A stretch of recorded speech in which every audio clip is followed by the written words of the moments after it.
Kepçe de geldi. İkinci bir kepçe. Boş kafa.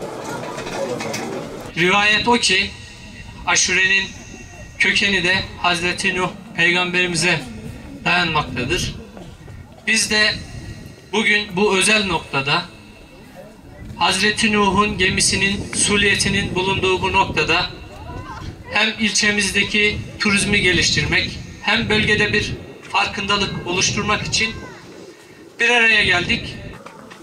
Kıymetli misafirlerimiz, öncelikle bugünün gerçekten hem İslam tarihi açısından hem Doğu Beyazıt bölgesi açısından çok kıymetli bir anlam taşıdığını belirtmek isterim.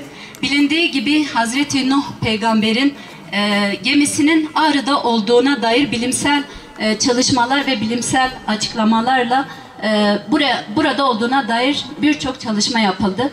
Peki biz Nuh'un gemisiyle aşureyi nasıl bir bağdaşlaştırma yapabiliriz? Şu anda Nuh'un gemisindeyiz ve aşure yiyoruz.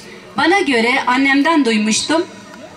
Nuh peygamber gemisi Ararat'ın tepesine indikten sonra artık yiyecekler son aşamasına gelmişti ve yiyilebilecek pek bir şey kalmamıştı. Dolayısıyla o besin maddelerinden her bir parça, işte nohuttan biraz, fasulyeden biraz, incirden biraz, fındıktan biraz, fıstıktan biraz, bunların hepsi tek başına pişirilip orada yaşayan canlıları doyuramayacağı için bunların hepsini alıp bir tencerede karıştırıp ve ortaya bir aşure yemeği çıkartmışlardır. Doğu Beyazıt'ın bildiğimiz gibi sınır sıratıyla turizm olarak başka bir gelirimiz yok. Biz bu alanda çok iyi başarılı yapmamız lazım. Biz Ticaret Oda Başkanlığı görevlerine geldiğimizde bu yana bir sürü etkinlikler yaptık ve yapmaya da devam edeceğiz.